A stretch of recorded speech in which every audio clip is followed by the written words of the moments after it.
E aí pessoal, tudo bem com vocês?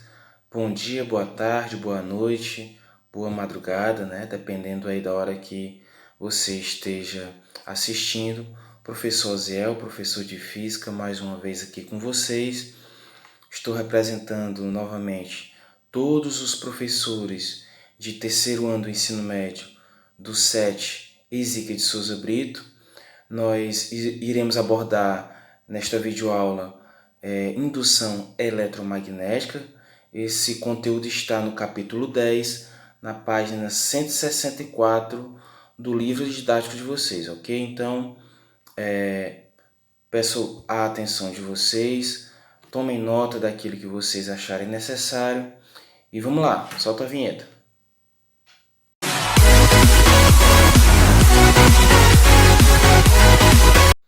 Então, pessoal, vamos lá, vamos falar sobre fluxo magnético, tá ok? Então, o fluxo magnético é a medida da quantidade de linhas de indução que atravessam uma superfície em função do tempo. Esse fluxo ele é dado pelo produto entre o campo magnético, a área da superfície que essas linhas atravessam e o cosseno do ângulo formado entre o campo e o vetor normal à superfície, tá bom? Então vocês observem aí que nós temos uma superfície aí alaranjada, certo? E ela está sendo atravessada por linhas de campo magnético. Essas linhas estão representadas aí em azul, ok? Bom, e aí nós temos uma setinha vermelha que indica a normal, uma reta normal à superfície que está sendo atravessada pelo fluxo, pelas linhas de campo.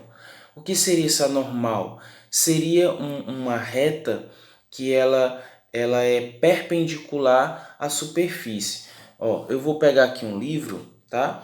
Para representar a superfície e eu vou pegar aqui uma caneta para representar a normal. Então, o que seria normal? Seria a caneta. Ela está formando um ângulo de 90 graus, tá? Com essa superfície. Então, vejam que para onde eu movimento a superfície, você vai continuar movimentando a normal. Ela sempre vai ser perpendicular à superfície, sempre formando um ângulo de 90 graus. Ok, pessoal? Aí está a formulazinha, certo? A imagem ficou ruim, mas esse O é um φ, tá? É um desenho de um φ. Então, φ é igual a B vezes A vezes o cosseno de θ. Esse Ezinho é o θ, que é o ângulo entre a normal e o campo magnético, beleza? Bom, propriedades do fluxo magnético. Nós podemos variar o fluxo magnético de várias maneiras. Primeira, variando a intensidade do campo de indução magnética. A segunda, variando a área da superfície. E a terceira, girando a superfície, variando o ângulo entre o vetor normal, a superfície, e o campo magnético. Então, deixa eu tentar aqui explicar um ponto de cada vez. O primeiro ponto, variando a intensidade do vetor campo magnético. Então, deixa eu pegar aqui, pronto. Eu peguei aqui dois ímãs, certo? Tem um ímã bem grande e tem um ímã pequeno que está nesse pedacinho de ferro aqui, tá ok? Ó, tem um ímã grandão e um ímã pequeno. Então, eu vou variar a intensidade do campo magnético que passa pelaquela superfície. Então, se eu estou usando um ímã grande, eu tenho uma determinada intensidade de campo magnético. Se eu utilizar um ímã menor, certo?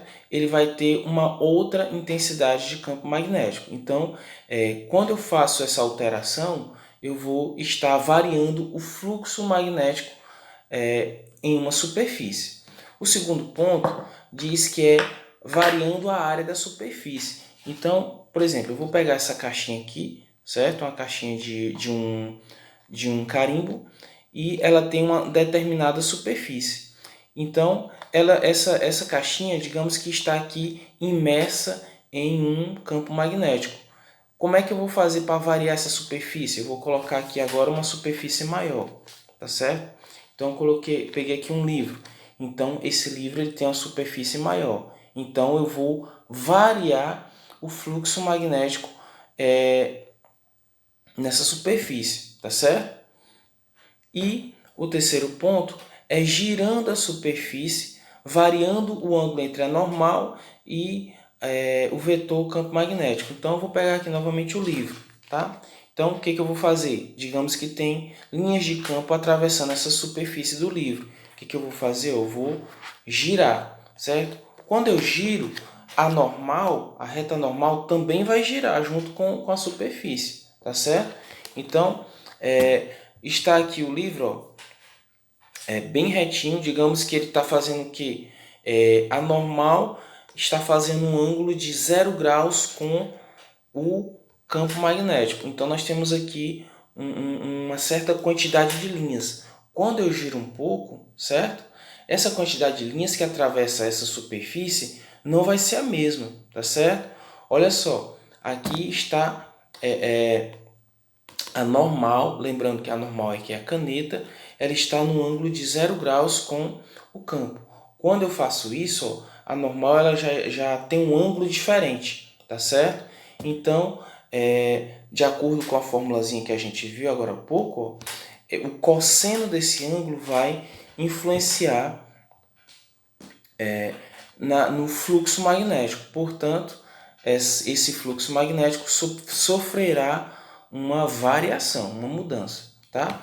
E uma observaçãozinha, a unidade de medida do fluxo magnético no SI é Weber, tá certo? É representado por um W e um B, tá? O W maiúsculo porque é uma homenagem a um cientista, tá bom? Então, nós temos aqui dois casos particulares, tá? O primeiro caso particular é quando o θ for igual a 90 graus. O que seria esse θ igual a 90 graus? Seria a normal fazendo um ângulo sendo perpendicular ao campo. Então, está aqui a superfície, né? Assim como tem aí na figura, ó, ela está deitada. Digamos que o campo ele está passando aqui, ó, no movimento aqui da minha mão, beleza? E a normal ela está, ó, fazendo um ângulo de 90 graus com o campo. Lembrando que o campo ele está aqui e a normal ela está em pé. Então, tem aí um ângulo de 90 graus. Nesse momento, observem que o livro é a superfície. Tem alguma linha atravessando o livro, né? Atravessando a superfície? Não, as linhas estão passando, ó, direto aqui pela superfície. Não tem nenhuma linha atravessando a superfície. Portanto, o fluxo magnético nessa situação é quanto? É zero. Até porque o cosseno de 90 é zero, beleza? A outra situação é a seguinte. Pronto. Quando o ângulo entre a normal e o campo magnético for 0 graus. Foi o que eu mostrei agora há pouco. Então está aqui a superfície e está aqui a normal. A normal é a caneta, né? O fluxo ele continua aqui na mesma direção, certo? E aqui está a normal. Se o fluxo está aqui e a normal está aqui, esse ângulo é quanto? É zero, beleza? Então, o que isso significa dizer? Essa situação significa dizer que aqui nós temos um fluxo magnético máximo, onde o máximo de linhas atravessam essa superfície aqui. Até porque também o cosseno, o cosseno de zero é igual a 1, beleza? Então nós temos essas duas situações. Quando o ângulo entre a normal e o campo for 90 graus, o fluxo vai ser zero, não atravessa linhas na superfície. Quando o ângulo entre a normal e o campo for zero, né, nós temos o fluxo magnético máximo, onde basta a gente multiplicar o campo vezes a área da superfície. Agora vamos falar um pouco sobre Michael Faraday, certo? Michael Faraday ele foi um químico e físico inglês conhecido por suas experiências no campo da eletricidade e no magnetismo. Então, o que esse cara nos deu de interessante, né? Estudou de interessante? Ele baseou-se nos trabalhos de Oersted e Ampère, o qual ele analisava que correntes elétricas em circuito produziam campos magnéticos. Então, ele começou a investigar o efeito inverso. Bom, Oersted, acho que vocês lembram, foi o primeiro cara que conseguiu identificar que corrente elétrica gera campo magnético. E Faraday, ele imaginava se o contrário poderia acontecer, se campo magnético poderia gerar corrente elétrica. Então ele começou a fazer alguns experimentos e a fazer alguns estudos sobre isso. E ele chegou à conclusão que sim, que a variação de um campo magnético gera corrente elétrica, beleza? E isso foi chamado de indução magnética ou indução eletromagnética, beleza? Como é que funciona essa indução eletromagnética? Aqui tem mais ou menos o esquema do experimento de Faraday, tá? Então Faraday descobriu que o campo magnético variável próximo a uma bobina e ligado a um galvanômetro acusa a passagem de corrente elétrica. Então nós temos aí, vejam que nós temos uma bateria que está desligada desse fio, certo? Essa bateria ela está aí só representando que ela está desligada, tá? Nós temos uma bobina e nós temos aí um galvanômetro que ele serve para medir corrente elétrica, tá? Então, o que foi que ele percebeu? Ele percebeu que se a gente variar o campo magnético dentro dessa bobina, vai ser gerado corrente elétrica nessa bobina, tá certo? Esse efeito de produção de uma corrente em um circuito, causado pela presença de um campo magnético, ele é chamado de indução eletromagnética, e a corrente elétrica que aparece, ela é chamada de corrente elétrica induzida. Então, vejam como é que funciona aí. Nós temos uma bobina ligada ao galvanômetro e nós temos uma pessoa segurando um ímã, certo? Que está aproximando e afastando da bobina, aproximando e afastando. Percebam aí uma coisa interessante. Quando ele aproxima, certo? A corrente elétrica ela tem um certo sentido. Vejam que quando ela aproxima, quando a mão aproxima com o ímã, né? A corrente ela vai marcar no positivo, tá certo? Quando afasta a mão, certo? A corrente ela marca no negativo. Essa variação de fluxo magnético ela vai produzir uma corrente elétrica alternada, né? Ela vai ficar alternando do positivo para o negativo, certo? Então, quando aproxima, vai para o negativo, quando afasta, vai para o positivo. Eu vou mostrar aqui para vocês, aqui tem o gifzinho, mas eu vou mostrar aqui para vocês também pessoalmente, beleza? Pois bem, pessoal, vamos lá, vamos mostrar aqui na prática como é que funciona a indução eletromagnética. Então, nós temos aqui um multímetro, né, que serve para medir corrente elétrica, medir resistência, tá? Eu tenho aqui, uma bobina, tá certo? Uma bobina, o que é uma bobina? É um conjunto de espiras, então é um fio, né, um fio de cobre, dado várias e várias voltas, tá? E eu coloquei aqui, dois terminais, né, para que a gente possa colocar aqui nos terminais do multímetro, para que a gente possa aferir a corrente elétrica gerada pela variação do fluxo magnético. Qual vai ser a variação do fluxo magnético? Bom, tá aqui, tenho aqui um ímã, tá? Que eu vou aproximar e afastar da bobina e assim gerar corrente elétrica. Então vamos dar uma olhadinha aqui. Vou ligar aqui o multímetro nos terminais, tá? Certo? Tá aqui ligado, tá? Não sei se está aparecendo aí para vocês, deixa eu botar aqui. Pronto.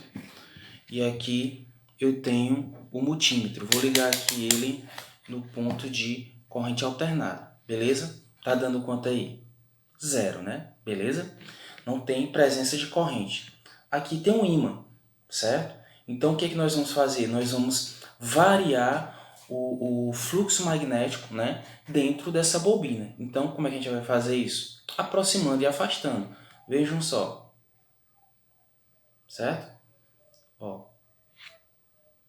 Ok, ó.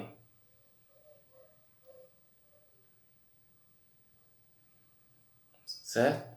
Vejam que em determinado momento fica negativo e em outro momento fica positivo. Ó. Tá ok? Então, o que nós estamos fazendo aqui? Produzindo corrente elétrica, pessoal.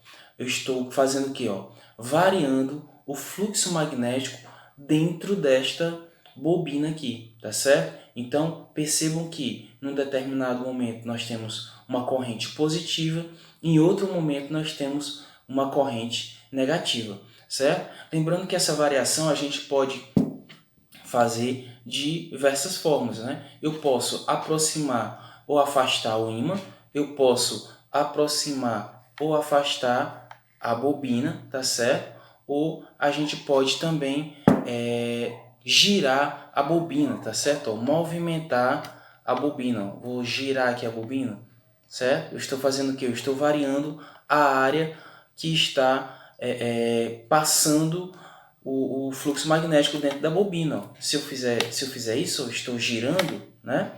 Eu estou mudando a área pela qual está passando o fluxo magnético, beleza? Então, é assim que nós geramos corrente elétrica, é assim que é gerada a corrente elétrica, a energia elétrica lá na hidroelétrica e chega até a sua casa, chega até a sua tomada, né? Tá ok? Então, espero que tenha sido bacana, que tenha dado para vocês compreenderem, ó. Legal, né? Pois bem, pessoal, agora nós vamos ver aqui alguns pontos, algumas maneiras da gente obter corrente elétrica induzida, certo? Eu já mostrei aqui para vocês, na experiência, alguns desses pontos aqui. Então, vejam só, o primeiro ponto, que o circuito ele pode mover-se em relação ao campo magnético. Tá? Então, como eu demonstrei para vocês, a gente pode aproximar ou afastar o ímã, ou a gente pode aproximar ou afastar a bobina. Tudo isso aí vai provocar o quê? Uma variação do fluxo magnético dentro da bobina. Portanto, vai gerar corrente elétrica induzida, beleza? No segundo ponto, diz que a gente pode variar a área do circuito, né? Aumentando a área ou diminuindo a área. Isso a gente pode fazer girando a bobina, tá ok? A gente pode fazer essa variação de área também. E o terceiro ponto diz que o campo magnético dirigido para a superfície ele pode ser variável no tempo. Você pode aumentar ou diminuir a intensidade desse campo magnético para que se haja a variação do fluxo magnético na superfície. Então, nós produziremos corrente elétrica induzida.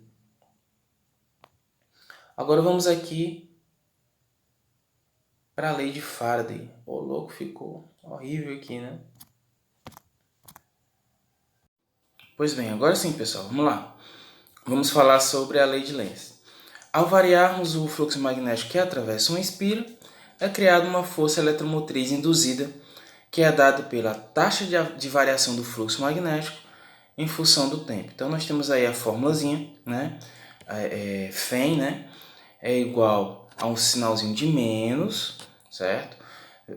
Vezes.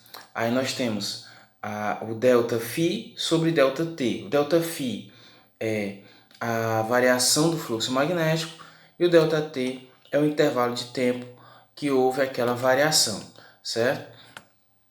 O porquê desse sinalzinho de menos? Bom, esse sinalzinho de menos ele é explicado pela lei de Lenz, vejam só, certo? Então, a lei de Lenz, ela fala, ela nos diz que a força eletromotriz induzida, ela sempre será formada num sentido que se oponha à variação do fluxo magnético dentro daquela espira, daquela bobina.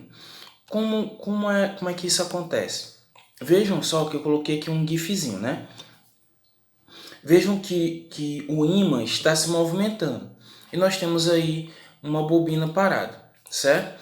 Então, esse ímã está com a parte norte se aproximando do conjunto aí do circuitozinho, né?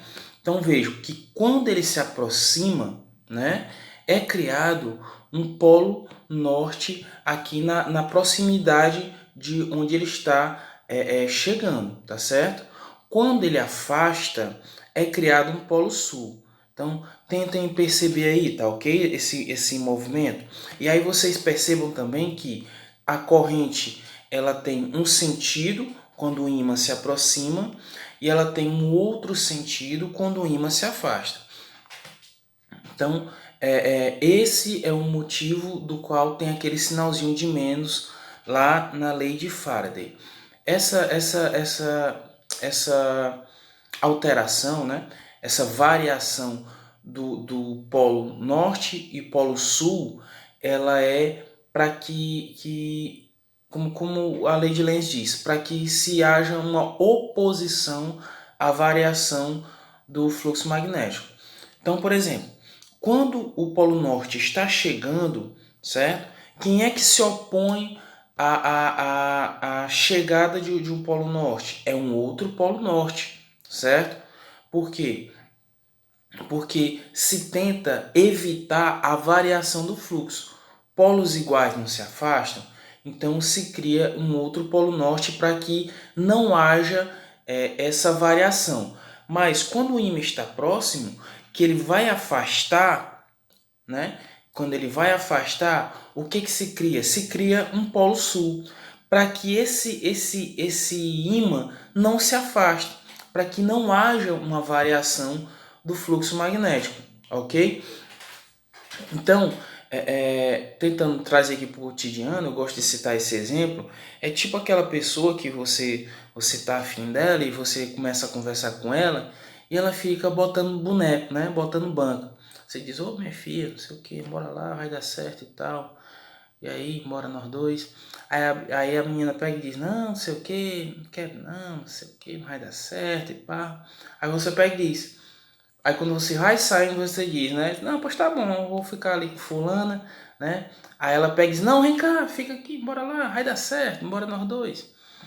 Então é aquela coisa, quando se aproxima, né? Quando se aproxima, a bobina, a reação da bobina é de afastar o ímã. E quando esse ímã vai se afastando, a reação da bobina, né, é de que tente segurar o ímã. Isso tudo para que não haja variação do fluxo magnético, tá ok? Espero que vocês tenham entendido. Novamente, repetindo. Quando o ímã se aproxima, o campo magnético gerado é no sentido de que esse ímã não se aproxime, certo? Para que esse ímã não se aproxime, para que não haja variação do fluxo. Quando esse ímã está se afastando, o campo magnético gerado é para que segure esse ímã, para que esse ímã não saia, porque ele saindo vai haver a variação do fluxo magnético, beleza? E nós temos aí, vamos falar agora sobre o gerador de corrente alternada. Bom, isso que nós estamos estudando, a indução eletromagnética, é graças a isso que nós temos corrente elétrica na nossa casa, nós temos energia elétrica na nossa casa, certo? Graças a esses geradores de corrente alternada. Então, em qualquer unidade de produção de energia elétrica, seja energia hidroelétrica ou energia termoelétrica, existe sempre um circuito que coloca em rotação uma região onde existe um campo magnético. Você vai ter sempre esse mesmo mecanismo para se gerar corrente elétrica. Você sempre vai ter alguma coisa que faz com que haja uma variação, perdão, uma variação de fluxo magnético dentro de uma bobina, dentro de um conjunto de espiras, tá certo? Então, como é que funciona a usina hidrelétrica? Você tem aquele, perdão, Você tem aquele reservatório de água, onde nós temos um local por onde essa água vai escorrer, essa água vai fazer girar pás de uma turbina, e essas turbinas, dentro delas, existe um conjunto de ímãs, certo? Então, esses ímãs, como eles vão estar girando, nós vamos estar variando o fluxo magnético dentro de bobinas presentes nessas turbinas. E isso vai fazer com que se gere corrente elétrica e chegue até a nossa casa. Basicamente, é assim que funciona a geração, a produção de energia elétrica em usinas hidrelétricas, que nós mais temos no nosso país, né? E falando agora sobre transformadores, transformadores são dispositivos, são equipamentos que eles servem ou para baixar a tensão ou para aumentar a tensão, vai depender ali do que você queira, tá certo? Então, como é que ele é formado? Então, os transformadores eles consistem em dois enrolamentos de fios, um chamado primário e outro chamado secundário, envolvidos em um núcleo metálico. Então, nós temos aí a figurinha que mostra um transformador, beleza?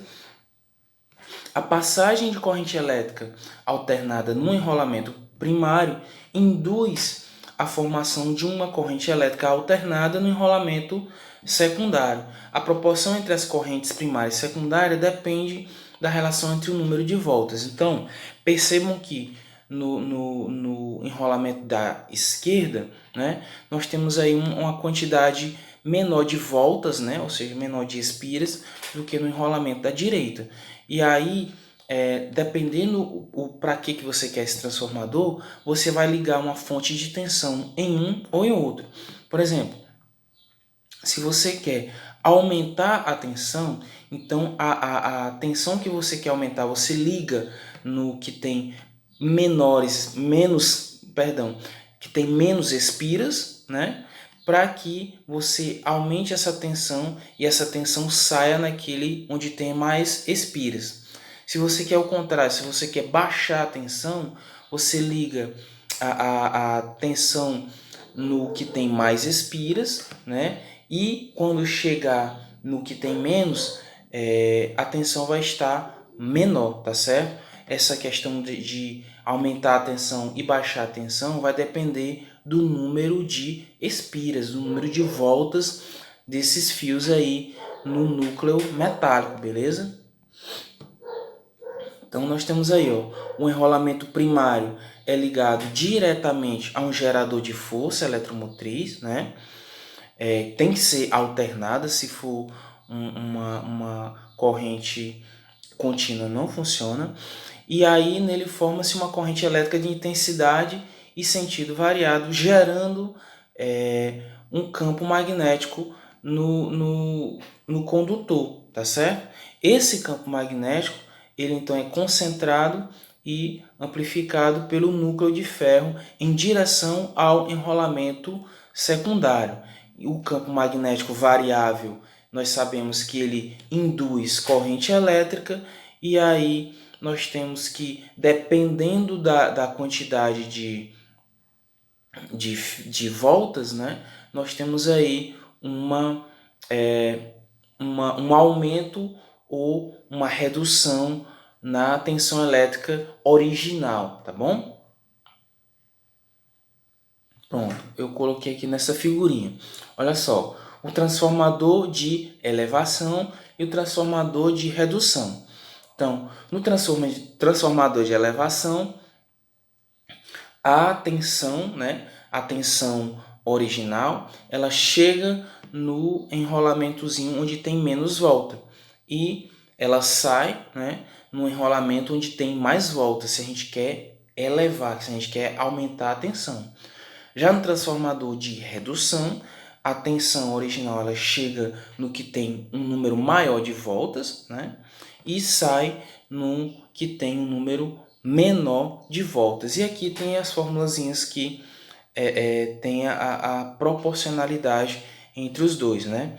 A tensão 1 sobre a tensão 2 vai ser proporcional ao número de voltas do 1 sobre ao número de voltas do 2. ou seja, a tensão primária sobre a tensão secundária vai ser proporcional, né, ao número de espiras do enrolamentozinho primário sobre o número de espiras do enrolamentozinho secundário. E por consequência, essa proporção vai ser a mesma com relação à corrente, tá bom?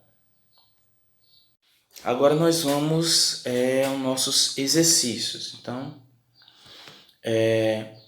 determine o fluxo magnético em Weber, né, sobre uma espira quadrada com lado 20 centímetros sobre influência de um campo magnético perpendicular à reta normal do plano dessa espira.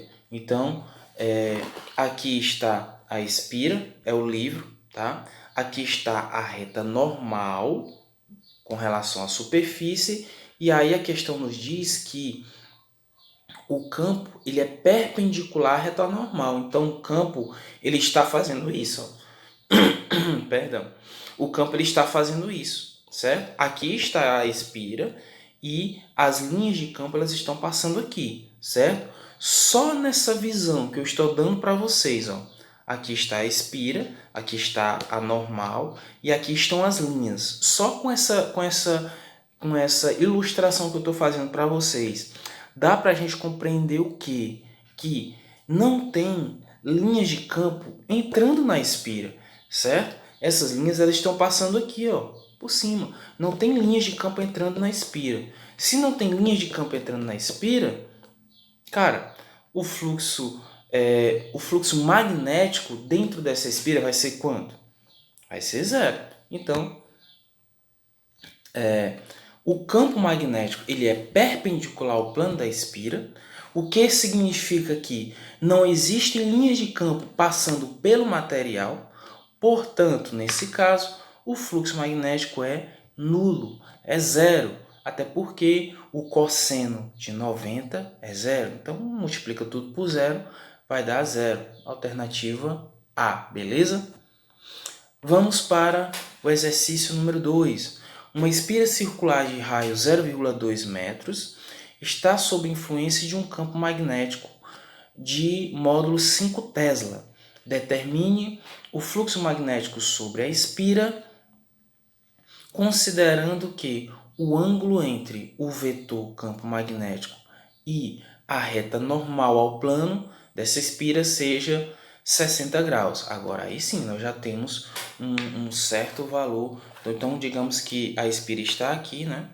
E tem linhas de campo entrando dentro dessa espira. Então, nós vamos usar a formulazinha. Qual é a formulazinha do fluxo magnético? Φ é igual a B vezes A vezes o cosseno de θ, tá ok? Então, nós vamos calcular o que seria o A, certo? O B é a intensidade do campo magnético, a questão já nos dá, que é 5 Tesla. O A é a área da espira, tá certo? Então, ele não nos dá a área, mas ele nos dá o raio dessa espira. Bom, nós sabemos que o raio de uma circunferência é o quê? πr ao quadrado. Então, a gente considerando, ele colocou aqui que o π ele é 3, né? E nós sabemos que o raio é 0,2. Então, substituindo aqui na formulazinha, nós temos que o φ, ou seja, o fluxo magnético, vai ser igual a 0,3 Weber. Não vou perder muito tempo aqui colocando todas as continhas, mas basta você fazer aí uma potenciaçãozinha aí, 0,2 ao quadrado, né, 0,04. Você multiplica aí 15 por 0,04 e divide por 2 e nós teremos 0,3, beleza? Analise a alternativa correta a respeito da lei de Lenz, ok? Então, nós temos aí algumas alternativas e nós vamos analisá-las. A letra A, por meio da lei de Lenz, determinamos a intensidade da força eletromotriz induzida em um condutor. Não, pessoal. A força eletromotriz, a gente calcula pela lei de Faraday. A lei de Lenz ela é um complemento que nos fala sobre do sentido, né? Que o sentido da corrente elétrica induzida sempre vai ser em oposição à variação do fluxo magnético dentro daquela espira. Então, a letra A não é. Letra B.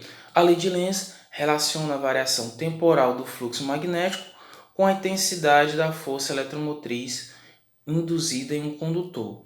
Também não é isso que nos fala a lei de Lenz. Letra C. A lei de Lenz afirma que o sentido da corrente elétrica induzida em um circuito ou condutor é tal que o campo magnético por ela induzido sempre irá opor-se às variações de campos magnéticos externos. Cara, perfeito, é isso aí mesmo, né? O sentido da corrente elétrica induzida é sempre no sentido em oposição à variação do fluxo magnético dentro da espira. A corrente vai num sentido para gerar um campo magnético que se oponha àquele que está tentando entrar na espira. Então, a alternativa correta é a letra C. Mas a gente pode analisar as outras alternativas. Letra D. A lei de Lenz afirma que o sentido da corrente elétrica induzida sobre um circuito ou condutor é tal que o campo magnético por ela induzido será favorável às variações. Não, a gente já sabe que é justamente o contrário, né? Esse sentido da corrente é contrário às variações de campo magnético. E na letra E, né, diz que por meio da lei de Lenz nós podemos calcular o módulo da corrente elétrica induzida. Então também não é isso que nos diz a lei de Lenz. A alternativa correta é a alternativa C de certa resposta. Agora vamos para o nosso tradicional encerramento. Eu sempre procuro colocar alguma frasezinha aqui de um físico, né? Dessa vez nós temos uma frase de Thomas Edison, né? O inventor da lâmpada, tá? Então nós temos que, o que ele nos diz? Que a nossa maior fraqueza está em desistir. O caminho mais certo para vencer é tentar mais uma vez. Então, estamos passando por um momento muito complicado, esse momento de pandemia. Sei que está muito difícil estudar, está muito difícil aprender as matérias, está muito difícil fazer os fóruns, as atividades, as avaliações, mas nós não podemos desistir. Insistam, persistam, tentem sempre mais uma vez. Se você não conseguir fazer aquela questão, tente novamente. Não conseguiu? Tente outra vez. Não importa se você vai tentar 2, 3, 5, 10, certo?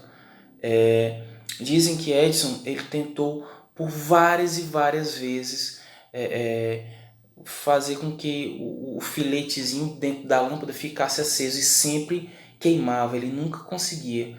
E ele tentou isso por muitas e muitas vezes. Por isso, o dessa frase aqui. Porque depois de muita persistência, ele conseguiu fazer com que o filetezinho dentro da lâmpada ficasse incandescente, né? Ficasse aceso, e assim ele obteve sucesso naquilo que ele estava pretendendo. Então, não desistam, pessoal, não desistam, tá bom? Vamos para cima. Então, fim por fim, feito por fim, um abraço virtual para todos vocês, bons estudos e boa avaliação, né? E até breve. Tchau.